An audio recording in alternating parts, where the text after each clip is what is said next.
కారం రంగు రుచితో ఉంటుంది. ఆచి మిరపపొడి అదరగొట్టే కారం రంగు రుచి. ధవళేశ్వరం బ్యారేజ్ దగ్గర గంట గంటకు వరద ఉధృతి పెరుగుతోంది. ప్రవాహం 10 లక్షల క్యూసెక్లకు చేరువలో ఉంది. దీంతో కాసేపట్లో మొదటి ప్రమాద హెచ్చరిక జారీ చేసే అవకాశం ఉంది. బ్యారేజ్ 175 గేట్ల నుంచి 8,23,000 క్యూసెక్ల వరద ప్రవాహాన్ని సముద్రంలోకి విడుదల చేస్తున్నారు.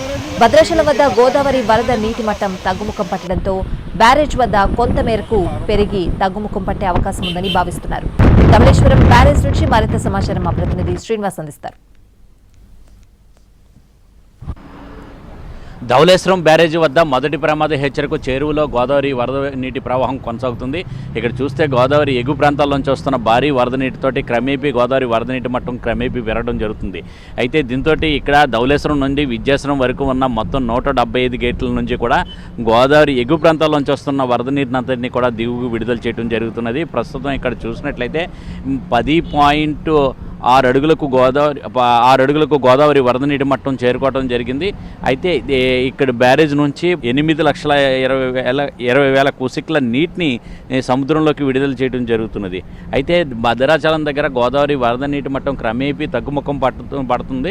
భద్రాచలం దగ్గర 37 అడుగుల నుంచి కూడా 36 అడుగులకు 1 అడుగు మేరకు గోదావరి వరద నీటి మట్టం తగ్గడం మొదలైంది. అయితే ఈ సాయంత్రానికి ఇక్కడ రాజమండ్రి వద్ద కూడా గోదావరి వరద నీటి మట్టం క్రమేపీ కొంత మేరకు పెరిగి తర్వాత తగ్గుముఖం పట్టే అవకాశాలు ఉంటాయని చెప్పేసి ఇరిగేషన్ అధికారులు అంచనా వేయడం జరుగుతుంది. అయితే ఇక్కడ చూసినట్లయితే క్రమేపీ ఇక్కడ ప్రస్తుతం ఇక్కడ గోదావరి దగ్గర ఇక్కడ చూసినట్లయితే 10 లక్షల క్యూసెక్ల నీటిని బ్యారేజ్ నుంచి కిందకు దిగువ చేసినట్లయితే అప్పుడు మొదటి ప్రమాద హెచ్చరికను జారీ చేసే అవకాశాలు ఉంటాయి. అప్పుడు కూడా నీటి మట్టం 11.75 అడుగులకు గోదావరి వరద నీటి మట్టం చేరుకునే పరిస్థితి ఉంటుంది. అలాగే 13.75 అడుగులకు గోదావరి వరద నీటి మట్టం చేరుకున్నట్లయితే అప్పుడు రెండో ప్రమాద హెచ్చరికను జారీ చేస్తారు. అలాగే 17.75 అడుగులకు గోదావరి వరద నీటి మట్టం చేరుకుంటే అప్పుడు మూడో ప్రమాద హెచ్చరికను జారీ చేసే అవకాశాలు ఉంటాయి. అయితే ఆ పరిస్థితి అయితే వచ్చే అవకాశాలు ఉండవని చెప్పి అధికారులు అంచనా వేయడం జరుగుతుంది. భద్రాచలం దగ్గర తగ్గుముఖం పడుతున్న కారణంగా ఇక్కడ కూడా మరికొంత మేరకు పెరిగిన తర్వాత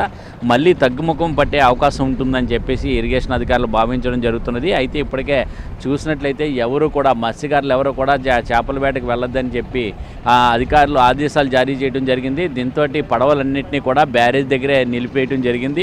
మనం ఆ దృశ్యాలు చూస్తున్నాము. అక్కడ పడవలన్నింటినీ కూడా నిలిపేసి మత్స్యకారులు ఉండటం జరిగింది. అయితే గోదావరి ఉధృతంగా ప్రవహిస్తున్న కారణంగా అంటే మరీ ఇక్కడ మొదటి ప్రమాద హెచ్చరిక అయితే చేరుకున్నట్లయితే ఇక్కడ గోదావరి లంకలో అంటే ధవళేశ్వరం బ్యారేజ్ దగ్గర నుంచి రాజమండ్రి వరకు కూడా గోదావరి లంకల్లో మొత్తం 190 మంది ఇక్కడ అందులో గోదావరి మధ్య లంకల్లో ఉండడం జరిగింది. అయితే వాళ్ళందరినీ కూడా ఖాళీ చేయించి వాళ్ళందరినీ కూడా పునరావాస కేంద్రాలను తరలించే విధంగా అధికారులను అయితే సిద్ధం చేయడం జరిగింది. కోనసీమ ప్రాంతాల్లోని కాజువేలి మీద కూడా వరద నీరు వచ్చే అవకాశాలు ఉంటాయి. దీంతో వాళ్ళందరూ కూడా ఇబ్బందులు పడే అవకాశం ఉంటుంది. అయితే అక్కడ అంటే ఇప్పటికే చూసినట్లయితే అక్కడ లంక గ్రామాలకు వెళ్ళే ఆ లంక గ్రామాలకు వెళ్ళడానికి ఇప్పటికే బోట్ల సహాయంతో గత నెల రోజుల నుంచి కూడా అక్కడ బోట్ల ప్రయాణాలు అయితే సాగించడం జరుగుతున్నది.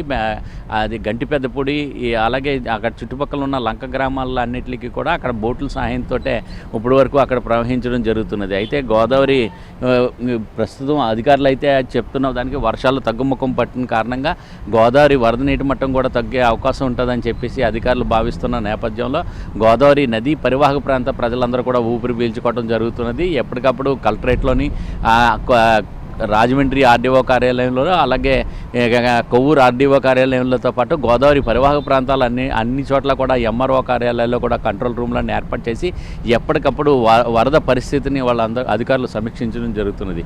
అధికార యంత్రాంగం అయితే పూర్తిగా అప్రమత్తం కావడం జరిగింది. ఏ విధమైన చర్యలు తీసుకోవడానికి సిద్ధంగా ఉన్నట్లుగా వాళ్ళు చెప్పడం జరుగుతుంది. కెమెరామెన్ వాసుతో శ్రీనివాస్, ఎన్టీవీ, ధవళేశ్వరం.